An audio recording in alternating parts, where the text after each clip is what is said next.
tout vous réussit dans la vie. Vous avez un job stable, un couple stable, des enfants stables, en bonne santé, plein d'amis. Et parfois, vous vous demandez à quoi ressemblerait la dépression, juste pour rire un peu. Après tout, vous aussi vous y avez le droit, c'est pas que pour les autres. Découvrez Dafalcan pour niquer votre vie en un temps record et voir à quoi ressemblerait une vie difficile pendant 24 heures. Dafalcan, avec lui, tout fout le camp. Si vous continuez à avoir la vie en rose malgré la prise du traitement, nous vous remboursons 2 fois la différence. Plus d'infos sur ladépressionpourtous.fr. Ne le dites pas à mes chefs, le podcast d'une humoriste pas très vaillante, réalisé par Laura Taouchanov, épisode 21. Bonjour les amis, welcome dans ce nouvel épisode.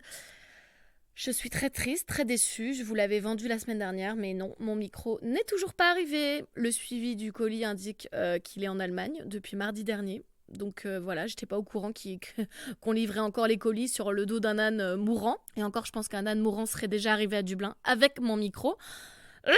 Donc j'espère d'ici la semaine prochaine vous faire un épisode en dehors de ma couette. Là, j'en peux plus d'être sous ma couette toutes les semaines, ça suffit. Bref, faut que je sois un peu patiente. Quoi de neuf ici à Dublin ? Bah écoutez, petit week-end de la Saint-Patrick, c'était bien sympa. J'ai bu des cocktails verts. Et par contre, je suis deg parce qu'il fait toujours pas beau. Enfin, il a fait beau, mais il fait toujours froid. Et j'ai toujours pas pu commencer à bronzer en fait. On est le 20 mars, c'est pas normal. En fait, moi j'ai un goal tous les ans, c'est d'être déjà bronzée, tamisée pour mon anniv, qui est le 18 avril. Et là, je suis toujours blanche en fait, j'ai pas encore pu commencer à bronzer, donc ça va pas du tout. Surtout que moi, c'est mon obsession en fait dans la vie, d'être bronzée tout le temps, de ressembler à une Californienne. Quand j'étais plus jeune, j'étais une grande malade, genre je me mettais sur le balcon et je me mettais des bols avec des glaçons et je trempais mes mains dedans pour tenir encore une demi-heure, même s'il faisait 40 degrés. J'avais toujours mes petites lunettes de protection UV en plastique dans mon sac au cas où l'envie me prenait de faire une petite séance. Je faisais plein d'UV, enfin j'étais une grande malade au lycée. C'était quand au lycée ? Non, après le lycée, je sais plus, mais j'étais une grande tarée. Faire des vacances l'été dans un endroit sans plage, pour moi c'était juste impensable. Fallait que je sois bronzée, c'est une obsession et ça l'est toujours un petit peu. Mais le problème c'est que si un jour je meurs d'un cancer de la peau, personne va pleurer pour moi en fait. On va se dire Laura elle l'aura bien cherché en fait. Mais depuis que j'ai compris que j'étais pas immortelle, je me suis un peu calmée. Mais il y a quand même des petits restes de mon addiction au soleil. Genre, j'ai pris une coloc là en Irlande dans une maison, exposée sud, pour être sûre d'avoir du soleil dans le jardin. Genre, c'était mon seul critère. Je suis grave excentrée, je suis à 45 minutes en transport du centre, mais j'ai mon petit jardin exposé sud. Et à Paris, je bronzais sous le Velux pendant le confinement. Et je me souviens, j'ai carrément hésité à me confiner dans l'appart de mes parents, qui n'étaient pas là. Ils se confinaient à la campagne comme tous les parisiens qui ont débarqué en Bretagne en se croyant en vacances, je sais. Bref, ils étaient à la campagne, donc l'appart était vide et ils ont un balcon, enfin ils avaient un balcon dans cet appart. Et j'ai quand même hésité à me retrouver seule pendant 2 mois, juste pour pouvoir bronzer dans cet appartement. Enfin, on en est là en fait. Par exemple, quand je réserve mes vacances l'été, faut absolument qu'il y ait une piscine ou au moins une terrasse dans le Airbnb ou l'hôtel. Comme ça, si mes potes ils dorment tard le matin, je peux aller bronzer. En attendant, j'ai pas l'impression de perdre du temps de bronzage dans ma journée. Mais la meuf est folle, je vais faire une overdose de vitamine D. Bref, je me soigne, ça va mieux, mais si le soleil et la chaleur pouvaient pointer un peu le bout de leur nez, ce serait cool, hein, parce que moi j'ai une peau à préparer en fait. Anyway, faut que je vous raconte la dernière soirée de ma formation de stand-up. Suis-je montée sur scène finalement ? Absolument pas. Moi j'ai absolument pas fait du stand-up. J'ai bien sit down mon cul sur une chaise. Je me suis dégonflée pour monter sur scène. Je vous avais prévenu. Après ma petite crise de panique pendant les répètes, j'ai décidé de pas monter sur scène après ma formation de 2 mois. Et franchement, quand j'ai vu la salle et le micro, enfin on pouvait monter sur scène avant que les gens arrivent dans la salle. Ils nous ont laissé nous amuser un peu avec le micro et je suis montée derrière. Ah mon Dieu! La salle, c'était terrifiant, même vide. J'étais tellement contente de ne pas être à la place de mes petits camarades et de m'installer bien tranquillement dans le public. Par contre, ce qui est cool, c'est qu'ils règlent les lumières. Enfin, je sais pas si vous êtes déjà monté sur une scène, mais ils font en sorte que les lumières arrivent bien dans vos yeux, ce qui fait qu'en fait, c'est vrai qu'on voit pas le public. On sait qu'il est là, on l'entend et on voit des petites silhouettes, mais tu vois pas trop les yeux, tu vois pas trop les visages des gens. Donc ça peut être un peu rassurant. Ça m'a pas fait changer d'avis pour autant, mais ça peut être cool. Donc voilà, la soirée était trop cool, mes amis étaient trop bien, trop drôles, trop détendus, genre ils ont réussi à cacher leur stress. J'étais choquée. Enfin franchement, grave admirative. Par contre, je me suis fait vicose pour la photo de groupe. Genre, j'ai même pas eu le temps de monter sur scène quand ils ont fait la photo avec leur diplôme qu'on leur a remis à la fin. Donc bon, je suis pas sur la photo de groupe, c'est comme si j'avais pas existé. Et en plus, mon prof, il m'a donné mon diplôme quand même en me disant, tiens, quand même, tu le mérites et tout. Mais il me l'a donné tout enroulé, tout froissé. Je pense qu'il y a un message là-dedans, genre...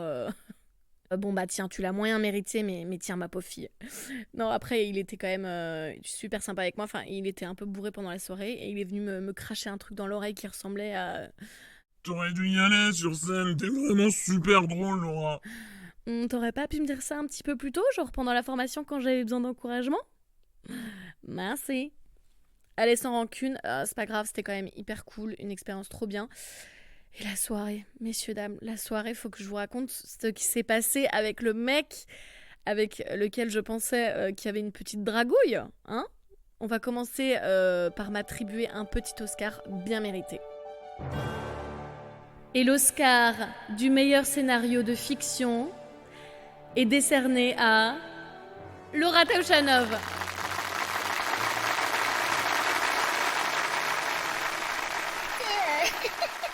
Je sais pas quoi dire, je m'y attendais pas du tout. J'ai pas préparé de discours, je suis hyper émue. Écoutez, si on m'avait dit il y a 6 mois, Laura, tu vas faire un film de ouf en imaginant que le mec du stand-up te kiffe, je pense que je vous aurais pas cru. C'est un scénario qui a été écrit avec beaucoup d'amour, de peur et de doute, mais j'ai accouché de ce projet avec la certitude que je ne le laisserai de toute manière pas m'approcher. Alors voilà, ce prix c'est pour toi, jeune homme, qui était censé être intéressé par moi, qui finalement est venu...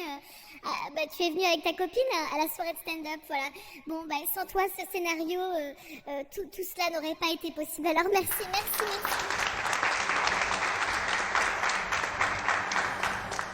Les gars, le mec est venu avec sa meuf. Genre, moi, je croyais qu'il y avait un bail entre nous. Il est venu avec sa meuf. On peut pas faire plus clair. Genre... Au début, je me suis dit, ah attends, elle est blonde, il est blond. C'est peut-être sa sœur, t'as vu? Après, il lui a mis une petite main autour de la taille, il est parti lui chercher un verre au bar. Je me suis dit, ah putain, ils ont une belle relation, c'est mignon. Puis après, il lui a fait un bisou dans le cou. Je me suis dit, ah ouais, c'est intense quand même.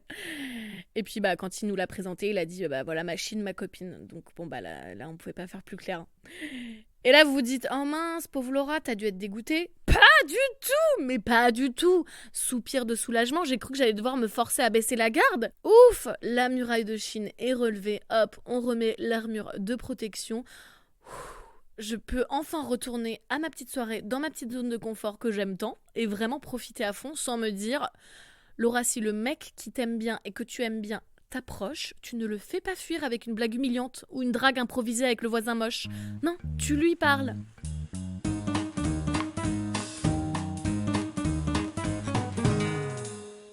Donc la soirée était super, mais elle s'est terminée à 6h du matin et elle a été suivie par une belle journée de punition le lendemain. Ce qui m'amène à notre sujet de la semaine. Les drogues. Maman, tu peux débrancher à ce moment-là. Tu peux t'en aller, va faire autre chose. Ok ? Maman, je sais que t'es toujours là. Allez, éteins le podcast. Oui, moi aussi je t'aime. Allez, bisous. À tout à l'heure. Avec les drogues, vous avez pas vu plus influençable que moi, c'est un délire. Genre à 22h34, je peux vous dire quelque chose du genre. Ah non, mais les drogues, vraiment, ça m'intéresse pas. J'ai essayé quand j'étais à la fac, mais j'ai fait le tour et maintenant c'est bon, quoi. Et à 22h38, quand tout le monde se met à en prendre... Laura, une petite trace? Bah oui, bien sûr, tu m'as pris pour qui en fait? Voilà, ça c'est moi. En arrivant en Irlande, je vivais avec un mec que j'adore qui est devenu aujourd'hui un bon ami. Mais il prenait pas mal de drogue avec ses amis et il faisait souvent des teufs à la maison. Et donc, quand il m'a annoncé qu'il déménageait pour vivre avec sa meuf, j'étais un peu soulagée parce que le chétan s'en allait, quoi. Et par exemple, j'avais aussi les 30 ans d'un copain à la fin de l'été dernier, que j'embrasse. Et je savais qu'il y aurait de la drogue parce que je sais qu'il en prend de temps en temps, ses amis aussi. Donc là, vu le contexte, et puis de toute façon, il m'avait prévenu. Et j'étais déjà en panique les jours d'avant, en mode oh, putain, merde, va falloir que j'en prenne, c'est chiant, j'avais pas prévu ça, je veux pas terminer l'été comme ça, fatiguée, machin. Mais ma sœur, personne te force? N'en prends pas? Si! Le FOMO, la peur de rater un truc et d'être exclu d'un groupe, d'une communauté, d'une famille. Je peux pas être différente, être marginalisée, c'est pas possible. Mais mon rapport aux drogues, il est un peu chelou parce que, genre, par exemple, si je rencontre un mec super mignon et que j'apprends qu'il se drogue en soirée, ça me dégue direct. Parce que je me dis, ah non, il est grave dans un bail autodestructeur, flemme, ça me dégoûte. Et puis, du coup, on va jamais pouvoir s'amuser sans ça, non. Par contre, un mec qui me dit direct, Ah non, mais moi, les drogues, c'est pas possible. Hein. je me dis, ah bah non, flemme, parce que même si j'en prends qu'une ou 2 fois par an, bah j'y tiens à ces petits moments. Et je veux pas me faire juger par la police des mœurs si je veux voir double à un festival, en fait. Mais je suis tellement influençable avec les drogues que cette soirée de fin de formation de stand-up, là, j'ai accepté de prendre de la kétamine. Genre les Irlandais, ils en raffolent. Perso, en France, moi, j'en avais jamais entendu parler plus que ça. Même jamais, je crois. Je crois que les gens en prennent pas trop. Ou peut-être que je suis une grosse naïve. I don't know. Mais en Irlande, ils adorent. Et juste, si vous savez pas ce que c'est, sachez que moi, je trouve que c'est une drogue, ça dégoûte. C'est sale. Parce que à la base, la kétamine, c'est un psychotrope qu'ils utilisent comme anesthésiant et sédatif en médecine vétérinaire. Donc, on shoot un cheval avec ça. Vous imaginez ? Et je crois qu'il y en a aussi dans les anesthésies générales. Quand on vous endort à l'hôpital. Bref, moi j'ai retenu le truc vétérinaire, ça m'a deg. Mais je me suis dit, putain, après avoir pris ça, je me suis dit, Laura, il est vraiment temps que tu rentres fonder une famille en France, parce que là, Amy Winehouse, tu fais n'importe quoi. Mais comment refuser ? J'ai tellement le FOMO que je me dis que si je les rejoins pas dans leur trip, bah, je vais être exclue. En plus, ces gens-là, je les reverrai peut-être pas. On a passé 10 semaines ensemble, c'était super. Bah oui, bien sûr que j'en prends de la kétamine. Allez, donne-moi ça. Oh ! Et même quand le mec il me sert sa poudre dégueulasse sur une clé rouillée qu'il a sortie de sa vieille poche, moi dans ma tête je me dis ah mais c'est un peu deg quand même son truc, pourquoi on fait ça comme ça, c'est dégueulasse. Mais je souris en mode comme si j'avais vu toute ma vie quelqu'un faire une trace de kétamine sur une clé. Je suis en mode ouais carrément merci, donne-moi ça. Et en mode putain mais dégueulasse. Et le lendemain j'ai pris trop cher évidemment. J'ai passé un jour au lit, genre j'ai perdu 24 heures de ma vie pour un truc que je n'avais même pas envie de prendre. Bon, c'est aussi que j'ai bu comme un trou ce soir-là, parce que le problème avec les drogues, c'est que vous pouvez boire, vous ne sentez plus les effets de l'alcool. Et déjà que j'ai une bonne descente en temps normal, mais alors sous drogue, laisse tomber. Je sais même pas comment ça se fait que je suis encore en vie aujourd'hui. Je suis trop influençable, c'est un délire. Limite, le mec me propose de sauter par la fenêtre, je vais dire oui, juste pour pas rater la chute, parce qu'on sait jamais, genre, s'il se passe un truc cool entre la fenêtre et le sol. Non mais n'importe quoi.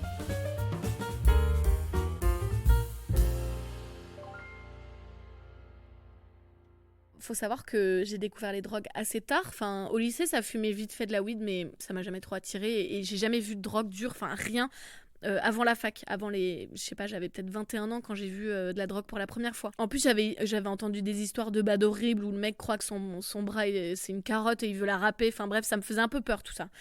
Et donc, je découvre ça à la fac avec un groupe de copines que j'ai rencontré en cours qui en prenaient tout le temps en soirée. Et là, mais mon Dieu, c'est tout un nouveau monde qui s'ouvre à moi, quoi. Et j'ai découvert les putes à coke. Est-ce que vous savez ce que c'est ? Ça, pour moi, c'est le pire. C'est-à-dire qu'on est en soirée, tout va bien. Quelqu'un comprend qu'il y a quelqu'un qui a de la drogue sur lui. Et là, c'est opération séduction. T'as un groupe entier qui se met à lui faire les yeux doux, alors que le mec, on le calculait pas avant. À lui faire les yeux doux, à faire copain-copain, tout ça pour avoir une trace. Ça me dégue. Genre vraiment, tu vois le switch dans les comportements des gens. C'était ridicule, je trouve. Et moi, au bout d'un moment, le fait de pas pouvoir juste passer des bonnes soirées sans aller appeler le dealer à minuit, ça m'a saoulé au bout d'un moment. C'était pas pour moi, j'ai essayé, j'ai ri. Et puis c'est bon ex, quoi. Veni vidi vici, quoi. Vous avez compris. En plus, personne vous parle de la descente, hein ? De la descente qui vous attend. Quand on vous propose des drogues, on est en mode « Allez, vas-y, c'est cool ». On te dit pas « Tu vas chialer ta mère ». Moi, personne m'a prévenu. Mais mon Dieu, la première fois que j'ai pris de la D, donc la cousine de l'ecstasy, si vous voulez, mais ma descente... Je l'ai passé à chialer parce que je voulais les bras de ma mère. J'étais une grande fille, de 21 ans. J'étais majeure dans le monde entier, 21 ans. Et je chialais parce que je voulais ma mère. Et les gens, ils savaient pas trop comment me consoler. Ils étaient en mode, mais ta maman, tu vas la voir demain, t'inquiète pas, ça va aller. Et moi, j'étais là. Non, mais je la veux maintenant. Mais c'était un enfer. En fait, tout ton cerveau, il se remet à des niveaux chimiques hyper bas, comparé à l'explosion de joie et de sensations que t'as eu toute la soirée. Donc en fait, ça se trouve, on revient à un niveau normal, cela dit, mais le contraste, c'est une gifle. Et les jours qui suivent, je suis déprimée, je culpabilise pour ce que j'ai fait endurer à mon corps. J'essaie de rattraper avec une séance de yoga, mais personne n'est dupe. Hein. C'est pas genre un mouvement de chien tête en bas et tout est pardonné pour la trace d'hier. Non, ça marche pas comme ça. Et ce qui me bute, c'est que ma mère, elle m'a jamais cramée. Bon, j'en ai pas pris des millions de fois non plus à la fac, mais quand même, genre quand je rentre à 14h complètement explosée, que j'ai pas d'appétit pendant 2 jours et que je suis triste, elle se dit quoi ? Sûrement une rupture amoureuse. Mais moi, je vais être impitoyable avec mes gosses. Genre, j'ai trop peur qu'ils en prennent. Vraiment, c'est un stress. Et j'ai trop peur qu'ils aiment ça plus que moi et qu'ils tombent dedans. En plus, j'ai l'impression que tout le monde en prend maintenant et c'est inévitable, c'est terminé. Notre société, elle est fucked up et donc tout le monde prend des drogues. Mais ça va partir en vérification des pupilles à la lampe torche à chaque retour de soirée et on va faire le test du burger frites. C'est quoi le test du burger frites? Ah ouais, t'as pas faim? T'es sûr? T'es sûr que c'est pas parce que t'as pris de la cocaïne par hasard? Menteur, va. Tout le monde a faim en fin de soirée, d'accord? Donc tu vas manger ce burger et me prouver que t'as pas pris la drogue. Je crois qu'à mes gamins, je leur ferai un discours en mode... Alors les chéris, maman a tout testé pour vous. Je vous jure que ça ne vaut pas le coup. Faites-moi confiance. Restez au sirop fraise. Vous allez perdre votre temps, votre énergie. Et surtout, vous allez beaucoup inquiéter maman. Vous avez pas envie d'inquiéter maman? Non? Alors pas de drogue, ok? Mais tellement les drogues, c'était vraiment du suivisme. Et genre, j'ai jamais moi-même appelé un dealer, sauf une fois. Donc en fait, je savais même pas comment faire. En fait, on était pendant le confinement. Et avec ma coloc, on aimait bien de temps en temps fumer des joints. Et on s'est dit, bah ça peut être marrant pendant le confinement d'avoir un peu de weed. Donc j'ai contacté Titi. J'ai réussi à choper son numéro, je sais plus comment. Et je me dis, faut un nom de code en fait. Faut pas dire le mot weed par SMS. Donc je lui dis... Bonjour monsieur, j'espère que je ne vous dérange pas. Serait-il possible d'avoir 50 € d'épinards, livraison Paris 15e? Le mec, il a rien compris à mon nom de code épinard. Il m'a dit, tu veux quoi, de la weed? J'étais là, bah oui. Donc on convient d'un moment pour qu'il vienne nous livrer ça. Il me dit par SMS qu'il va être là dans 5 minutes, qu'il faut que je descende. Je descends, et là je vois une meuf dans une Clio noire. Et je me dis, mais c'est pas du tout mon dealer. Il s'appelle Titi, mon dealer, c'est un mec. Et elle me fait signe de venir. Et donc là, j'approche, elle ouvre la fenêtre, elle fait... C'est Laura? Oui madame, bonjour. Vous venez de la part de Titi. Est-ce que je monte ou vous descendez? Comment on fait? Et là, la meuf, elle se met à ouvrir, enfin à décrocher le cadran du tableau de bord. Et là, elle sort plein de pochons cachés dans la voiture. J'étais choquée. Et là, elle me tend un pochon. C'était ça que tu voulais? Et là, je vois que c'est un pochon de shit. Et moi, je voulais de la weed parce que le shit... Bleh. Et je fais... Oui, bien sûr, c'est tout à fait ça. Merci beaucoup, mademoiselle. Prenez soin de vous. Attention sur la route. Au revoir. Et là, je remonte avec un énorme pochon de shit et je montre ça à ma coloc. Et elle me dit, mais Laura, c'est pas du tout ce qu'on voulait. C'est dégueulasse, le shit. Et j'étais là, je sais, mais j'ai paniqué. Je savais pas quoi te dire. J'étais dans la voiture d'un dealer. Enfin, c'était... Wouh!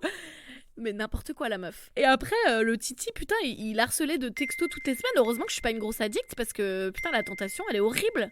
Donc toutes les semaines, il t'envoie des SMS avec ce qu'il a à te vendre, quoi. Yo, c'est Titi. Titi est toujours présent pour une livraison rapide et discrète.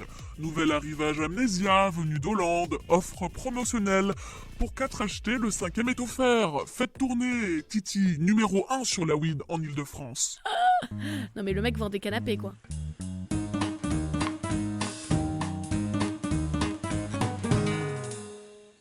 Par contre, il y a une drogue que j'adore, que j'ai pris peut-être 3 fois dans ma vie. C'est les champis hallucinogènes. Déjà, t'as l'impression de manger des légumes quand tu les prends. C'est pas le côté un peu sale de la poudre que tu fous dans ton nez.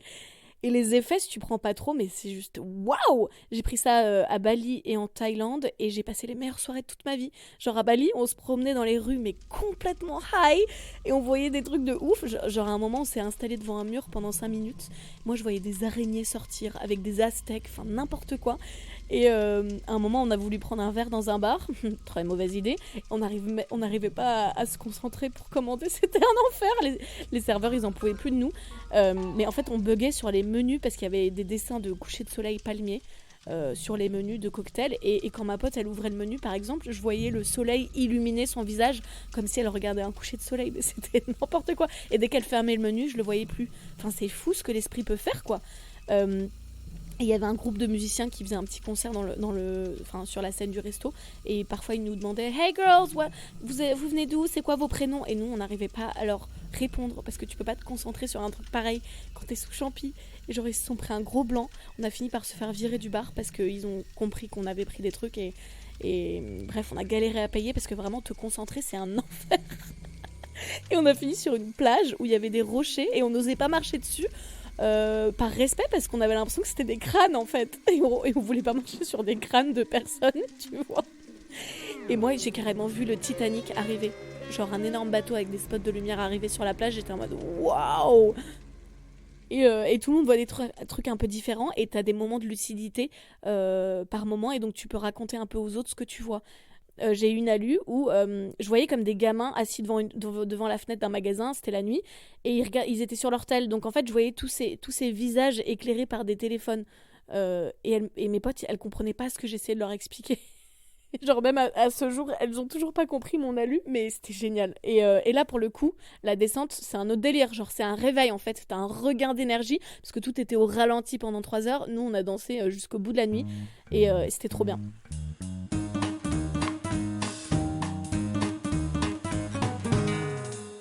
Waouh, on a fait un épisode complet sur la drogue. S'il n'y a pas d'épisode la semaine prochaine, c'est que je me suis fait arrêter par les keufs, la police des mœurs. On va passer au docteur Lolo. C'est docteur Lolo. Viens voir le docteur. Viens voir le docteur. Cette semaine, on a un petit message de Marianne que vous avez déjà entendu, je crois. Ouais, vous avez déjà entendu Marianne. C'était une copine que j'avais rencontrée en Irlande qui est rentrée en France. Marianne, qu'est-ce que docteur Lolo peut faire pour toi ? Enfin, si j'ai toujours une once de crédibilité après tout ce passage sur la drogue, qu'est-ce que je peux faire pour toi ? Vous avez un message. Bonjour docteur Lolo, j'ai une question d'ordre sentimental, enfin docteur Lolo du cœur. En fait, dans la panoplie d'ex que j'ai, il y en a, je dirais, un tiers qui reviennent régulièrement. Le truc c'est que je sais pas quoi faire. Pour l'instant, je les ignore parce que... Alors je me dis, est-ce que je suis pas un peu responsable de cette situation ? À les ignorer, c'est pas leur mettre un nom clair et ils vont revenir quand même. D'un autre côté, ça me sauce et ça flatte, tu vois. Tu te dis, ouh là là, je suis inoubliable. Bref, j'en fais quoi de ces ex qui reviennent ? Merci. Excusez-nous, Marianne, la nana inoubliable. Moi, j'ai un seul ex qui revient, les autres, on s'est tellement mal quittés qu'ils ont sûrement rien à me dire à part va te faire foutre. et puis moi, quand je me sépare, souvent, je suis envahie par un gros sentiment de dégoût profond pour la personne. Et du coup, je leur fais bien savoir. Donc, généralement, ils m'écrivent plus. J'en ai qu'un qui s'accroche comme une moule à son rocher. Genre, le mec, je le bloque de partout, mais il trouve des moyens de m'écrire. Par mail, sur Viber, sur Instagram. Insupportable. Et d'ailleurs, j'ai un ex qui a complètement disparu de la circulation et je sais même pas s'il est vivant. C'est-à-dire qu'on s'est séparés, franchement, pour le coup, pas trop en mauvais termes. Enfin, je l'ai quitté, mais il avait pas l'air trop en désaccord avec ma décision. C'était mon premier amour. Et on était j'étais devenue très copine à force avec son meilleur pote et sa meuf. Donc, on faisait souvent des soirées à 4, des dîners et tout. Et bref. Et eux, ils se marient. Il se mariait, mais après notre rupture. Et donc, il m'avait invité. Et le mec demande s'il peut venir avec sa nouvelle meuf. Moi, franchement, je m'en foutais. Enfin, et puis, c'est ses amis à la base. Mais eux, ça leur posait problème. Et en plus, ils étaient ensemble depuis pas longtemps. Et ils changeaient un peu de meuf tous les 2 mois. Donc, ils lui ont dit, mec, non, on a déjà fait les cartons, le nombre de places, les cartons d'invitation et le nombre de places. Donc, viens pas avec ta nouvelle meuf. En plus, il y aura Laura, c'est bizarre. Moi, je leur ai dit, ah non, mais il y a aucun problème. Et puis surtout, c'est pas moi qui ai la priorité. Enfin, c'est votre meilleure amie. En plus, mon ex, c'était le témoin de son pote. Enfin, vraiment, moi, je voulais pas foutre la merde. Ça l'a rendu fou, mon ex. Genre, il a dit, ah ouais, ok. Il a plus jamais répondu. Il a planté son meilleur pote. Donc, son meilleur pote a dû trouver un témoin un peu dans la précipitation pour lui organiser un enterrement de vie de garçon, surtout. Et le mec n'est même pas venu au mariage. Et depuis, il n'a toujours pas de nouvelles. Mais qui fait ça ? Bref, Marianne, écoute, moi je serais tentée de dire, ça dépend un petit peu déjà de ton niveau de dépendance au sexe. Si t'as la libido d'une ado de 16 ans, garde-les sous le coude pour quand ça te démange un petit peu dans la culotte, on sait jamais. Sur un malentendu, un samedi soir à 3h du mat, ces mecs-là, ils peuvent te servir. Si t'es pas une addict et qu'en plus le mec est un con, tu peux lui faire une petite blague en mode... écoute, moi ça va super bien, ton fils aussi, tout le monde va bien. D'ailleurs, il commence un peu à réclamer son père et à en parler. Tu penses qu'on pourrait organiser une petite rencontre prochainement ? Bisous. T'imagines, tu lui fais ça, le mec il pète un plomb.